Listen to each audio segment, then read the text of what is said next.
Salamlayıram hər birinizi yeni mövzu izahatından. Bugün sizinlə birlikdə ümumi tarixdən Qədim Misir mövzusu haqqında danışacağıq. Başlayaq Qədim Misir mövzu izahı. Birinci hissə Qədim Misir harada yerləşir, təbii coğrafi şəraiti, məşğuliyyət sahələri, Misirdə dövlət necə yarandı və necə başa çatdı. Başladıq. Ümumiyyətlə Qədim Misir eradan əvvəl 13-cü minillikdə son buzlaşma dövrü başa çatır. Və son buzlaşma dövrünün başa çatması ilə birlikdə iqlimdə istiləşmə başlayır. Həmən istiləşmələr sayəsində bugünkü Afrika materikində olan sahələr yaranır. Sahələr deyirəm, səhralar. Bu səhralardan ən böyüyü isə dünyada ən böyük səhralardan biri olan Sahara səhrası yaranır və o dövrdə insanlar iki qrupa bölünür. Bir hissəsi köç edir Nil çayının ətrafına, bir hissəsi isə Afrikanın cənubuna doğru köç etməyə başlayır. Su mənbəsinə daha yaxın olan yerə və Nil çayına köçənlər gələcəkdə Misir dövlətini yaradacaq olan xalqdır. Misirə köç elədilər, Nil çayı ətrafında yaşamağa başladılar. Başlayaq Misirin təbii coğrafi mövqeyindən o zaman danışmağa. Misir Afrika materikinin şimal və şərq istiqamətində yerləşir. Mərkəzdən demək olar Nil çayı keçir və Nil çayının ətrafı çox münbit əkinçilik sahəsi üçün əlverişli yerdir. Hətta qədim dünya tarixində Herodot Misiri Nilin töhfəsi adlandırır. Nilin töhfəsi. Misirlilər isə öz ölkələrinə qara torpaq adı verirdilər. Qara torpaq adı nə ilə bağlıdır?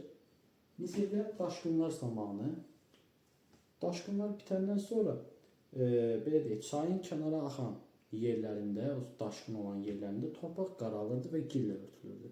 Həmən gildən isə əkinçilikdə belə deyək ki, bəhrələnirdi.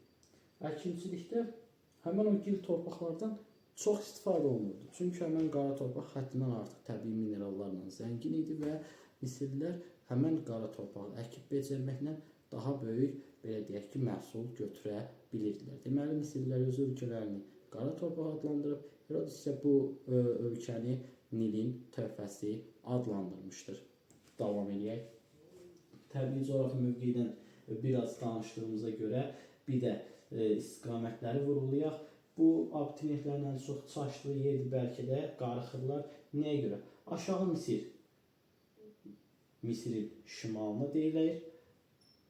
Yuxarı Misir isə Misirin cənubuna deyilir. Səbəbini izah edək.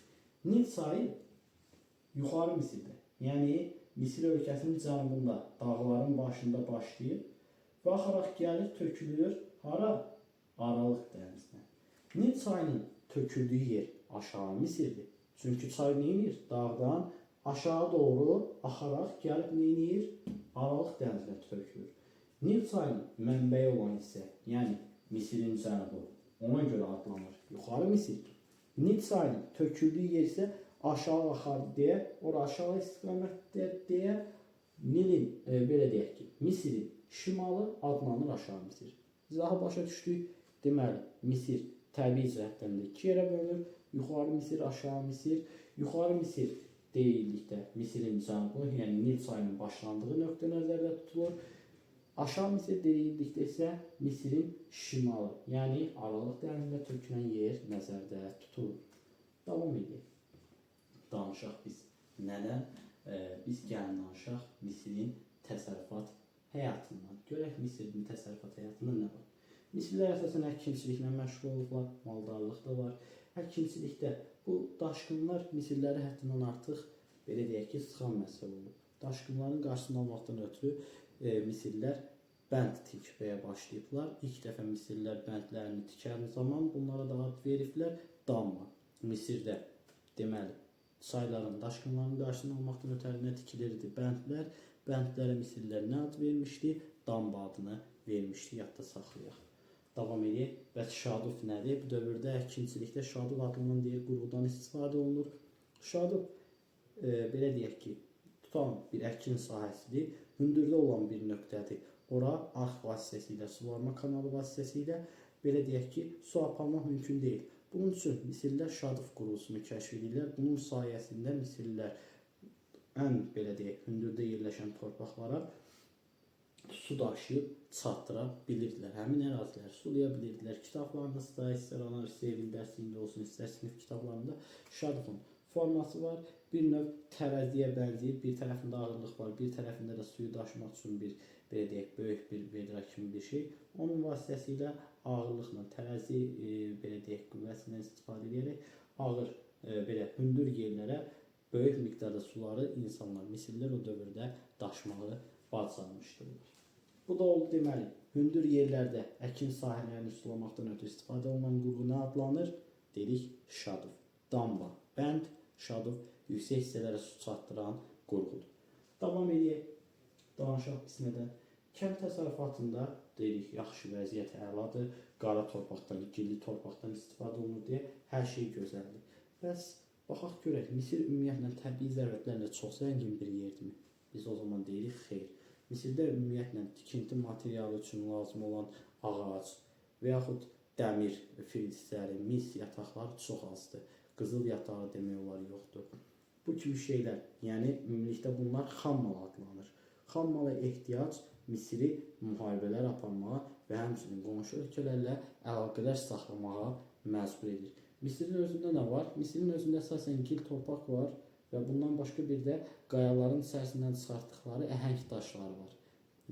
Gələcəkdə tikəcəkləri piramidalarda və yaxud digər binalarda bunlardan istifadə edəcəklər. Amma əsas məsələ ağac var, tikinti materialı üçün yoxdur, mis var, yoxdur, qızıl var, yoxdur. Bəs bunları hardan tədarük etməlidir?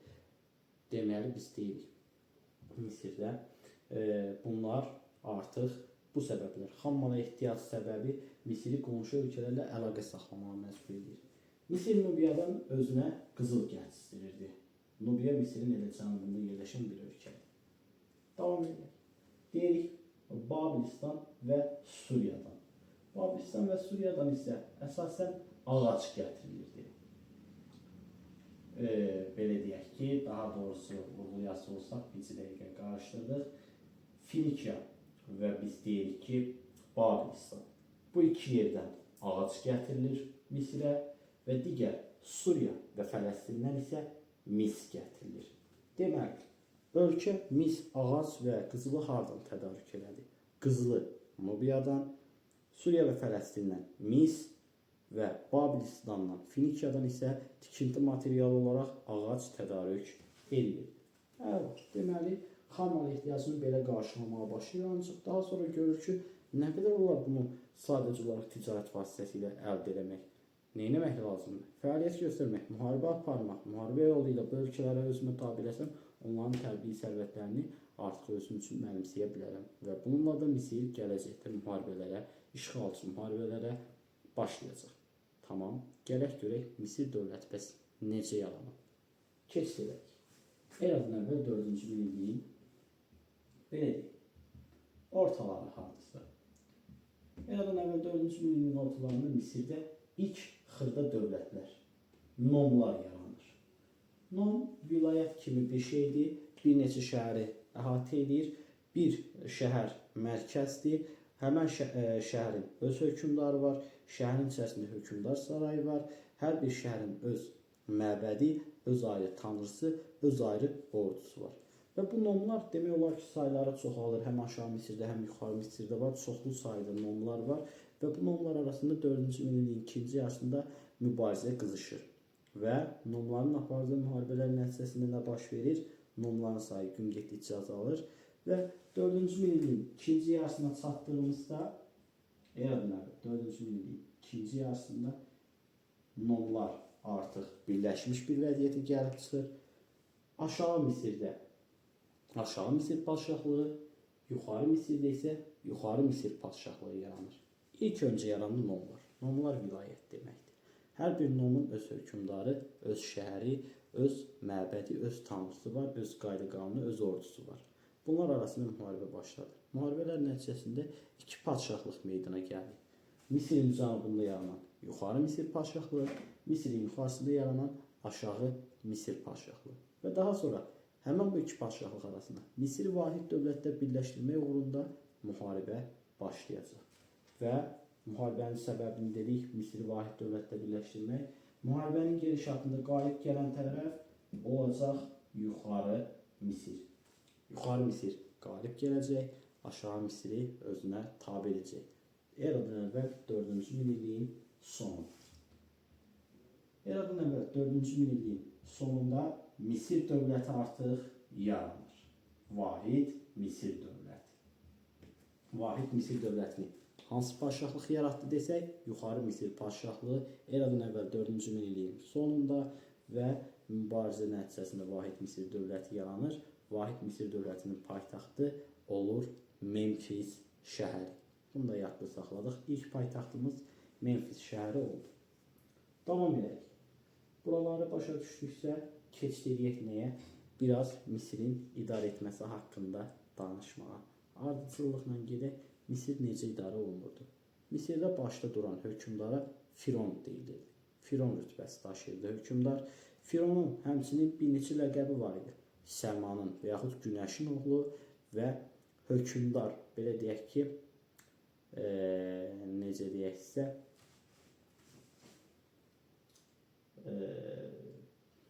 düşünün. Belə deyək, hələ ki bunu ağlımızda saxlayaq ki, Firona deyilirdi Səmanın oğlu. Bundan başqa Fironun hansı, belə deyək, vəzifələri var idi? Fironun vəzifələri qeyri-məhduddur, qeyri-məhdud səlahiyyətlərə malikdir, ölkədə tam hüquqa malikdir. Bütün Misir ərazisindəki ərazilərin hər biri, bütün torpaqlar Misir hökmdarının qanuni, belə deyək, əmlakı sayılır. Və Misirdə belə bir şey var, Misirdə hakimiyyətin Tanrı tərəfindən verildiyinə inanırdı. Boş yerə deyil ki, Misir hökmdarının özünü Səmanın və yaxud Günəşin oğlu adlandırırdılar. Misirdə kahinlər hər zaman Fironu ilahiləşdirir və xalqı da Misir hökmdarına, Firona ibadət etməyə səsləyirdilər. Davam edək. Fironun başqa hansı səlahiyyətləri var? Firon məmurları və canişinləri təyin edir. Ölkəni idarə etmək üçün özünə nə lazımdır? Adamlar. Və bu adamları o tabe eləyir, şəhərlərə göndərir və şəhərləri onların vasitəsilə nə edir? İdarə edir. Baxaq, başqa nə kimi səlahiyyətlər var? Ordunun baş komandanıdır deyə bilərik. Məmur canişinləri təyin edir, qanunlar verir, belə deyək, sərəncamlar verir və s. və ilaxır. Davam edəcək olsaq, qaldığımız yerdən danışırıq nədən? Misirin idarə etməsindən. Deməli, Firon böyük saray adını daşıyır. Fironun digər ləqəbi Səmanın oğlu, Günəşin oğlu adlanır. Firon qeyri-məhdud səlahiyyətlərə malikdir. Firon qanunlar verir, sərəncamlar imzalayır. Firon ordunun baş komandanıdır. Ölkəni idarə etmək üçün məmurlar, canişinlər vəzifəyə təyin edir, vəzifədən çıxarır və Fironun hakimiyyətinin müqəddəsliyinə inanılır. Firon deyilir ki, hakimiyyəti müqəddəsdir.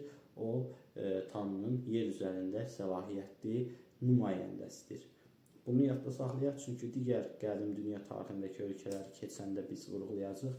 Misir olsun, gələcəkdə Şumer dövləti olsun və Böyük Hun dövləti ən qədim dövrdə bu üç ölkədə hakimiyyətin Tanrı tərəfindən verildiyi, hökmdarın Tanrının nümayəndəsi olduğu düşünülürdü və qəbul olunurdu xalq tərəfindən. Davam edək. Misirdə başqa hansı vəzifə var? Çati vəzifəsi. Çati vəzifəsi nədir? Çati əsasən Misirin Fironunun oğullarından təyin olunurdu, əsasən böyük oğullardan və bunların səlahiyyətləri nədən ibarət idi? Onlar əsasən Fironun dəftərxanası, yəni yazı pozu işlərinə baxır, Fironun xəzinəsinə cavabdehliyi daşıyırdı, ölkənin məhkəmə işlərini aparırdılar, həmçinin ölkədə gedən təsərrüfat işlərinə də nəzarət edirdilər. Deməli, Çatinin əsas 4 səlahiyyəti oldu. Birincisi Fironun oğludur, əsasən Firondan sonra ikinci şəxsdir ölkədə və səlahiyyətləri isə 4-dür. Hansı bu 4-lüyə aiddir? Məhkəmə səlahiyyəti, təsərrüfata nəzarət etmək, xəzinəyə nəzarət etmək, dövlət dəftərxanasına, yəni yazı pozu işinə nəzarət etmək. Çatində bildik, keçdik kahinə. Kahin nədir? Kahin isə o dövrdə Misirdə məbədlərin başçısı, dini rəhbər, Misir Fironunu Səmanın oğlu, Günəşin oğlu adlandırır və əsas məqsədi xalqı Misir Fironuna inandırmaqda, onun tanrı, ilahi bir qüvvəyə malik olduğunu sübut eləməkdən və onları ona inandırmaqdan ibarət idi. Bu da oldu bizim kahinimiz. Bəs baxaq görək, ümumiyyətlə Misir cəmiyyəti neçə qrupdan ibarətdir? Misirdə 5 təbəqə əsas var. Birinci təbəqə məmurlardır, ikinci təbəqə kahinlər, üçüncü təbəqə isə biz deyək kəndlilər, dördüncü təbəqəyə sənətkar və tacirlərə aid edirik, beşinci təbəqəyə isə aid edirik qulları. Ümumiyyətlə qədim dünya tarixində istər Azərbaycan, istər ümumi tarix olsun, biz cəmiyyətin necə deyək ki, sosial təbəqələrə bölündüyünü, neçə sosial təbəqədən ibarət olduğunu mütləq şəkildə öyrənməliyik. Bunu hər zaman bütün mövzularda diqqətlə oxuyun və diqqətlə yadda saxlayın.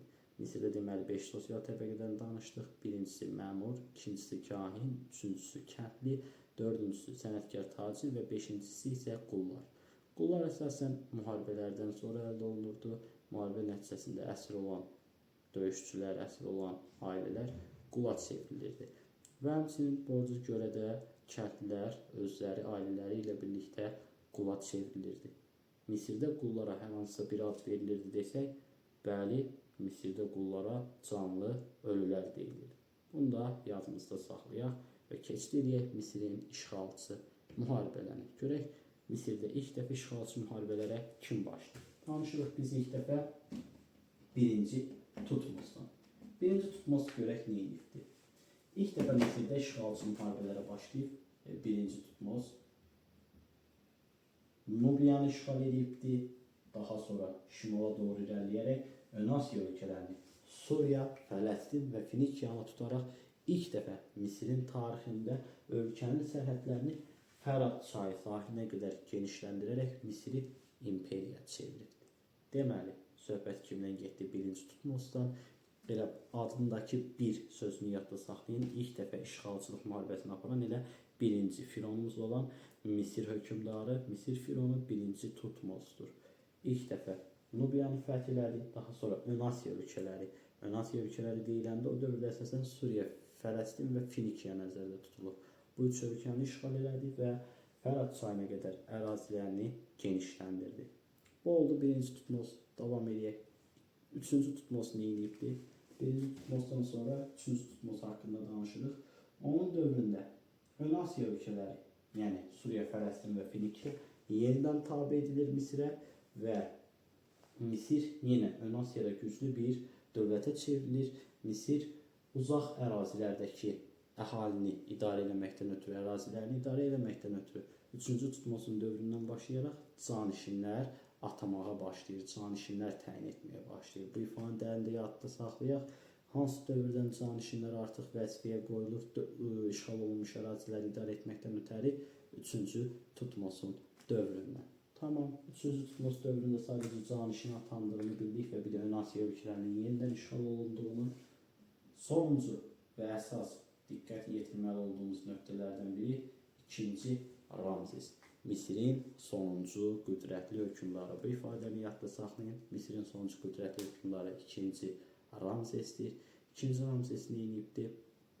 2-ci Ramzes ümumiyyətlə hakimiyyətə gəldiyi zaman Misirin hər yerində demək olar ki, üsyanlar davam edirdi.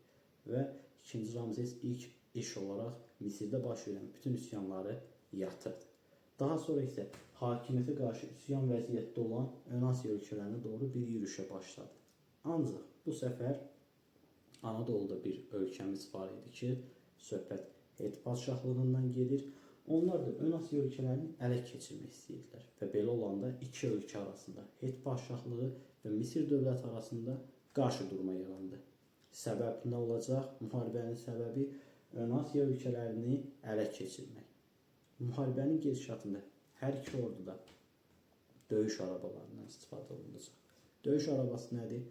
Ata qoşqu vasitəsilə döyüş arabası qoşulur. Döyüş arabasının təkərlərində uzun qılınclar olur və təkər fırlandıqca həmən qılınc piyadaların arasında daxil olanda piyadaları doğrayaraq onlar arasında böyük itki verməyə səbəb olur.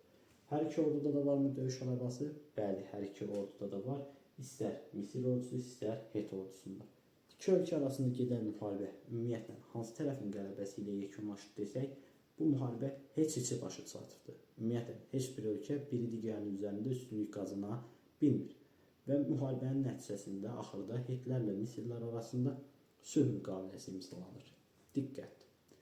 Dünya tarixində ilk yazılı Sülh müqaviləsi Misir və Het padşahları arasında imzalanıb. Sülh müqaviləsinin adı isə Kadeş sülhüdür. Eradan əvvəl 1286-cı il. İkinci Ramzes eradan əvvəl 13-cü əsrdə hakimiyyətdə olub və sülhümüz eradan əvvəl 1286-cı ilə təsadüf edir. Sülhün adı Kadeş sülhü. İlk dediyimiz kimi tarixdə müqaviləmizdir. Müqavilənin şərtlərində nə deyilir? 1. Ön Asiya ölkələri iki ölkə arasında bölüşdürüləcək. Suriya çıxmaq şərti ilə Fələstin və Finikiya verilir Misirə. Suriya isə iki yerə parçalanır. Şimalı verilir Hetlərə, cənubu isə verilir Misirlilərə. Və əgər 3. Hər hansısa bir ölkənin üstünə, yəni ya Misirin və yaxud Het padşahlığı üzərinə başqa bir ölkə hücum edən zaman sülh müqaviləsinin şərtinə uyğun olaraq digər ölkə hücuma məruz qalan ölkəyə hərbi yardım göstərməlidir. Deməli, müqavilənin əsas 3 şərti oldu. Birincisi, Suriya və Fələstin və Finikiya verildi Misirə. 2. Suriya iki yerə bölünürdü. Şimal hissəsi Hetlərə verilirdi. Cənub hissəsi isə Misirlilərə. Üçüncü maddədə isə hər hansı bir ölkəyə hücum olan zaman bir-birlərinə ordu ilə dəstək verməli idilər. Bunu da yadda saxlayaq, davam edək. Bu müharibə yekunlaşandan sonra 2-ci Ramzes artıq dinc olur və başlayır ölkədə quruculuq işlərini başlayır. Abadlıq işləri görür. Nubiyada özünün 24 metrlik heykəlini tikdirəcək, müxtəlif yerlərdə məbədlər, sərdabələr, başqa tikililər inşa etdirərək ölkəni gözəlləşdirəcək, hətta paytaxtı dəyişdirəcək. İlk dəfə Misirin paytaxtı demişdik hara idi? Ümid edirəm ağlınızdadır. Memfis şəhəri. İkinci səfər paytaxt isə köç edir hara? 2-ci Ramzesin dövründə Fif şəhərinə. Paytaxt dəyişir. Yeni paytaxtımız 2-ci Ramzesin dövründə Fif şəhəri olur. Bunu da yadda saxladıq. Davam edək. Nə ilə? Davam edək Misirin dağılması ilə. 2-ci Ramzesi ağlımızda belə saxlayaq ki, Misirin sonuncu qüdrətli hökmdarı olub. Eradan əvvəl 1-ci minilliyin, belə deyək ki, əvvəlləri. Eradan əvvəl 1-ci minilliyin əvvəllərində görün nə olur. Misirdə hakim sülalələrin tez-tez dəyişməsi nəticəsində Misir dövləti zəifləyir. Misir dövlətinin zəifləməsi nəticəsində hökmdar hakimiyyəti Fironun nüfuzu aşağı düşür. Nüfuz deyiləndə Fironun, yəni hörməti, artıq xalq arasında Fironun nüfuzu yoxdur. Ölkələr Firona üsyan edir. İşğal olunmuş ərazilər işğaldan çıxırlar, azadlıqlarına qovuşurlar. Misirin daxilində isə məmurlar və canişinlər öz başınalıq edir, rüşvətxorluq baş alıb gedir, öz başına hələ bir iş görür və bu da Misir dövlətini xarici işğalçılara qarşı nə edir? Açıqda qoyur. Və belə olduğu təqdirdə ilk dəfə Misir işğal altına düşəcək. Söhbət gedir eradan əvvəl 525-ci ildə. Eradan əvvəl 525-də Əhəməni dövləti ki var, Farsların dövləti, Əhəməni hökmdarı hücum edir Misirə.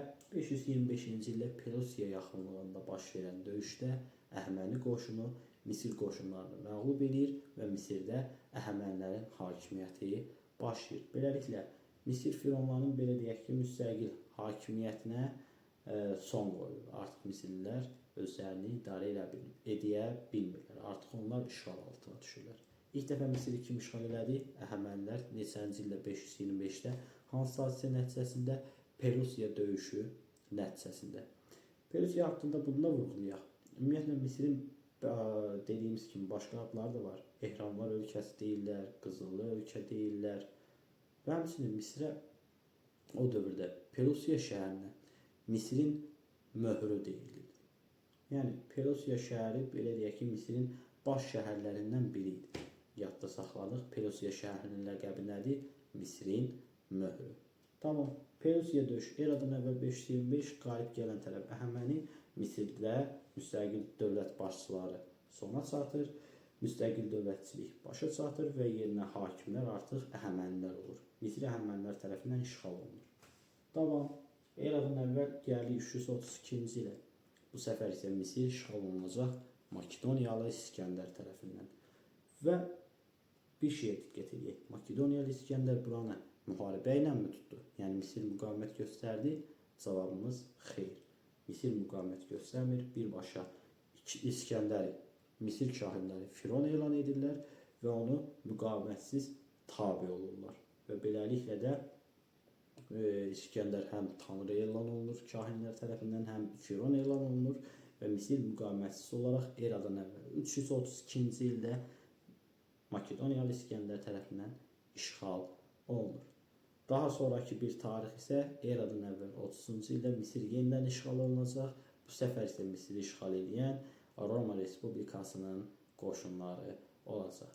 Bunun barədə inşallah gələcək dərslərimizdə qədim dünya tarixinin digər video izahatlarında daha ətraflı məlumat verəcəyik. Biz bununla da Misirin birinci hissəsini, izahın birinci hissəsini başa çatdırdıq. İnşallah gələn mövzu izahatında görüşənə qədər ümid edirəm ki, sizin üçün kifayət qədər faydalı oldu. Sağ olun, salamat.